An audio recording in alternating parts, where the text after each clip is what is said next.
రాష్ట్రంలో ప్రత్యామ్నాయ రాజకీయవాదం కోసం బహుజనవాదం, హిందూ ధర్మ పరిరక్షణ, సామాజిక న్యాయం, నీతివంతమైన రాజకీయ వ్యవస్థ కోసమే బీసీవై పార్టీ ఆవిర్భవించిందని రాష్ట్ర ఎగ్జిక్యూటివ్ మెంబర్ నర్రావుల శ్రీనివాసరావు అన్నారు.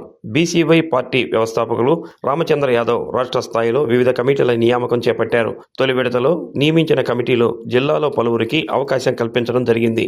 దీంతో జిల్లాలో బీసీవై పార్టీలో పదవులు పొందిన వారిని స్థానిక నాయకులు సత్కరించారు. ఈ సందర్భంగా ఏర్పాటు చేసిన మీడియా సమావేశంలో శ్రీనివాసరావు మాట్లాడుతూ బీసీవై పార్టీ స్థాపించినప్పటి నుంచి రాష్ట్ర వ్యాప్తంగా పర్యటిస్తూ ప్రజల సమస్యలపై అనేక పోరాటాలు చేశారని గుర్తు చేశారు. పార్టీ పటిష్టత కోసం రాష్ట్ర స్థాయి నుండి జిల్లా కమిటీలు నియామకం చేపట్టారని అన్నారు. రాష్ట్ర స్థాయిలో తమను గుర్తించి పదవి ఇచ్చారని, పార్టీ సిద్ధాంతాలను గ్రామ స్థాయి వరకు తీసుకెళ్తానని శ్రీనివాసరావు తెలిపారు. బీసీ భావజాలాన్ని ప్రజల్లోకి తీసుకువెళ్లి ఎస్సీ, ఎస్టీ, మైనార్టీలను కలుపుకుంటూ రాజ్యాధికార దిశగా పనిచేస్తామని అన్నారు. సామాన్యుడి చేతిలో పాలన, మహిళలకు భద్రత, రైతులకు అండగా నిలబడటం కోసం బీసీవై పార్టీ ఏర్పడిందని అన్నారు. పీఏసీ సభ్యులు మీసాల సామ్రాజ్యం మాట్లాడుతూ రాజకీయంగా బీసీలను ఎదిగేందుకు ఎంతగానో బీసీవై పార్టీ వ్యవస్థాపకులు రామచంద్ర యాదవ్ ప్రోత్సహిస్తున్నారని, గతంలో ఏ రాజకీయ పార్టీలు గుర్తించనంతగా బీసీవై పార్టీ అన్ని ప్రాంతాల్లోని బీసీ నాయకులను గుర్తించి ప్రోత్సహిస్తుందని తెలిపారు. రాష్ట్రంలో బీసీలంతా ఉన్నతంగా ఉండాలన్నదే రామచంద్ర యాదవ్ ప్రధాన ఉద్దేశమని, దీనికోసం అన్ని వర్గాల ప్రజలు ఆయన వెంట నడవాలని కోరారు. కార్యక్రమంలో Yadava protection foundation president Mallaboina రాజు, బీసీవై సోషల్ మీడియా ప్రతినిధి కావేటి కృష్ణ, తోక వీరయ్య, తోకరాజు తదితరులు పాల్గొన్నారు. అద్దంకి నియోజకవర్గానికి బీసీవై పార్టీ తరపున నేను పోటీ చేయడం జరిగింది. రామచంద్ర యాదవ్ అన్న మా అందరికీ టికెట్లు ఇచ్చి మమ్మల్ని అందరినీ కోఆపరేషన్ చేసి మమ్మల్ని ఎమ్మెల్యే టికెట్లు ఇచ్చి బాగా ఘనంగా ఆ నియోజకవర్గంలో మాకు పేరుగా చేయటం జరిగింది. ఆయన వచ్చినాక మేము అంతకుముందు 2 పార్టీల జెండాలు మోసాము. కాంగ్రెస్ది, టీడీపీది. మాకు ఎవరు న్యాయం చేయలేదు. మాకు బీసీవై పార్టీ వచ్చినాక మమ్మల్ని అందరినీ గుర్తించి మమ్మల్ని అందరినీ మంచి పదవులు ఇచ్చి ఎమ్మెల్యే టికెట్లు ఇచ్చింది కాక మళ్ళీ ఇప్పుడు రాష్ట్ర పదవులు ఇచ్చి పీఎస్సీ కమిటీలో మమ్మల్ని పైకి తీసుకొచ్చాడు. ధన్యవాదాలు తెలియజేస్తున్నాం. మరీ కృతజ్ఞతలు. ఆయన వెంటే ఉంటాము. ఆయన ఏ చేయమంటే అది చేస్తాము. ఈ రాష్ట్రంలో బడుగు బలహీన వర్గాలు బీసీలందరినీ, ఇంకా మమ్మల్ని కాదు అన్ని కులాల బీసీలని వాళ్ళు ముందుకు అడుగేస్తే ఆయన పదవులు ఇచ్చేదానికి వాళ్ళందరినీ వాళ్ళ బిడ్డలాగా చూసుకునే దానికి రామచంద్ర యాదవ్ గారు సిద్ధంగా ఉన్నారు. ఆయన అమ్మట మేము కూడా అదేవిధంగా ఆయన ప్రయాణంతో మా ప్రయాణం కూడా సాగించి మేమందరం కూడా కృషి చేస్తామని. రామచంద్ర యాదవ్ గారు జూలై 2023న పార్టీ స్థాపించడం జరిగింది. పార్టీ స్థాపించక ముందు నుంచి కూడా బోడే రామచంద్ర యాదవ్ గారి యొక్క బహుజనవాదం, హిందూయిజం పట్ల ఆయనకున్న మక్కువను చూసి ఆయనతో పాటు ప్రయాణం చేయడం జరిగింది. ఈ 3 సంవత్సరాలు కూడా అనేక కార్యక్రమాల్లో, అనేక సమస్యల్లో వెనువెంటే నడవడం జరిగింది. రాష్ట్ర వ్యాప్తంగా అన్ని జిల్లాలు ఆయన పర్యటించడం జరిగింది.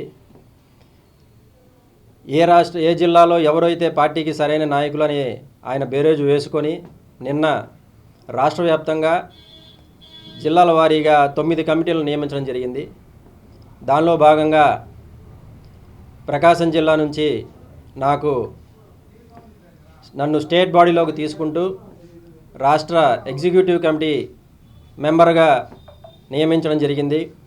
దానికి బోడే రామచంద్ర యాదవ్ గారికి ధన్యవాదాలు తెలుపుకుంటూ, నాతో పాటు ఉమ్మడి ప్రకాశం జిల్లాలో మీసాల సామ్రాజ్యం అక్కని పీఏసీ కమిటీ మెంబర్గా, అట్లాగే పులిమి ఆత్మారావులు గారిని జిల్లా ఎగ్జిక్యూటివ్ కమిటీ మెంబర్గా, మరియు మార్కాపురం జిల్లా కన్వీనర్గా చిరుమామిళ్ళ నరేంద్ర గారిని, అట్లాగే దర్శి నియోజకవర్గ యూత్ కన్వీనర్గా తేలుకుట్ల వెంకట యాదవ్ గారిని నియమించడం జరిగింది.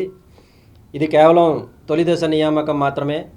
మలి దశలో పార్టీ కోసం పనిచేసిన అందరికీ కూడా సముచిత స్థానం కల్పిస్తానని చెప్పి రామచంద్ర యాదవ్ గారు ప్రకటించడం జరిగింది. ముందుగా నాకు ఇచ్చినటువంటి బాధ్యత ప్రకారంగా నేను పార్టీ యొక్క సిద్ధాంతాలని, వాటి యొక్క అమలుని మండల, జిల్లా, గ్రామ స్థాయిలోకి తీసుకెళ్లవలసిన బాధ్యతను నా మీద పెట్టడం జరిగింది. దానికి అనుగుణంగా పార్టీ సిద్ధాంతాన్ని, పార్టీ యొక్క పాలసీస్ని డౌన్ లెవెల్కి తీసుకెళ్తానని చెప్పి తెలియజేస్తూ, అలాగే పార్టీ యొక్క సిద్ధాంతాలను ముఖ్యంగా చూసుకుంటే క్లుప్తంగా ఒక 5 మాటలు చెప్పాలి. ప్రత్యామ్నాయ రాజకీయ వ్యవస్థగా ఎదగాలని పార్టీని స్థాపించడం జరిగింది 1. 2 బహుజనవాదం. 3 సామాజిక న్యాయం. 4 హిందూ ధర్మ పరిరక్షణ. 5 నీతిగా నిజాయితీగా నిలబడవలసినటువంటి నాయకుల్ని ఎన్నుకోవటం. ఈ 3 ఏళ్ళు కూడా ఈ 5వ లక్ష్యం కోసం ప్రయాణం చేసినట్టుగా నాకు అనిపిస్తుంది. ఎందుకంటే నీతిగా నిజాయితీగా ఉన్న నాయకులు ఉంటేనే ఈ బహుజనవాదాన్ని కానివ్వండి, హిందూ ధర్మ పరిరక్షణ కానివ్వండి, సామాజిక పరంగా మేమెంత మాకంత అనే దీన్ని కానీ ప్రజల్లోకి తీసుకెళ్ళటం కోసం, అట్లాగే ఈ రాష్ట్రంలో 2 కుటుంబ పార్టీల మధ్యన ఆంధ్రప్రదేశ్ రాష్ట్రం కొట్టుమిట్టాడుతుంది కాబట్టి దీన్ని ఒడ్డున పారేసి బీసీ వాదాన్ని, బీసీ భావజాలాన్ని ప్రజల్లోకి తీసుకుని వెళ్ళి బీసీ ముఖ్యమంత్రిగా రామచంద్ర యాదవ్ గారిని ఎన్నుకోవాలనే లక్ష్య దిశగా మేమందరం పనిచేస్తాము. బీసీ, ఎస్సీ, ఎస్టీ, మైనార్టీలు దీనికి మాకు సహకరించాలి. సింపుల్గా చెప్పాలంటే సామాన్యుడి చేతికి పెత్తనం అనే నినాదంతో బీసీవై పార్టీ ఏర్పాటు చేయడం జరిగింది. రైతుకు భరోసా, యువతకు భవిత, ఆడపడుచుకు భద్రత ఇవన్నీ కల్పించడం కోసం బీసీవై పార్టీ ఏర్పాటు చేయడం జరిగింది. అలాగే ప్రజల యొక్క సమస్యలు తీసుకుంటే కరేడు ఉద్యమం రాష్ట్ర వ్యాప్తంగా రామచంద్ర యాదవ్ గారు దాన్ని తీసుకుని వెళ్ళటం, రైతులకి అండగా నిలబడటం జరిగింది. అట్లాగే రీసెంట్గా నాగళ్ళ గ్రామంలో ఒక ఆధిపత్య కులం యాదవ సామాజిక వర్గం మీద ఇది కావడంతో దానికి సంబంధించి ఆయన రావటం, రాష్ట్ర వ్యాప్తంగా సంచలనం జరిగింది, భరోసా ఇవ్వటం జరిగింది. దానికి సంబంధించి కూడా మేము అనేక పోరాటాలు చేసాం. ఎప్పుడైనా ఒక రాజకీయ పార్టీ ప్రజల యొక్క సమస్యల మీద పోరాటం చేస్తే ప్రజలు ఖచ్చితంగా ఆ పార్టీకి అండగా ఉంటారు, ఆ నాయకుడికి అండగా ఉంటారు. ప్రజలు తమ సమస్యలు చెప్పుకోవడానికి మా నాయకుడు ఎవరున్నారంటే ఈరోజు రామచంద్ర యాదవ్కి తమ బాధలు చెప్పుకొని ఆయన హక్కును చేర్చుకుంటాడనే నమ్మకంతో ఆయన దగ్గరికి వెళ్తున్నారు. ఇటువంటి సమస్యలు ఏమున్నా రాష్ట్ర వ్యాప్తంగా రామచంద్ర యాదవ్ గారు రావడం జరుగుతుంది, వారి సమస్యని సాల్వ్ చేయడం జరుగుతుంది. ఆర్థికంగా కానివ్వండి, ఇంకో విధంగా అయినా కానీ ఆయన నిలబడతారు. ఆయనతో పాటు మేమందరం నిలబడతాం. ఈరోజు నాకు రాష్ట్ర ఎగ్జిక్యూటివ్ కమిటీగా స్టేట్ బాడీలోకి తీసుకున్నందుకు మరి ఒకసారి రామచంద్ర యాదవ్ గారికి ధన్యవాదాలు తెలియజేసుకుంటున్నాను. నమస్కారం.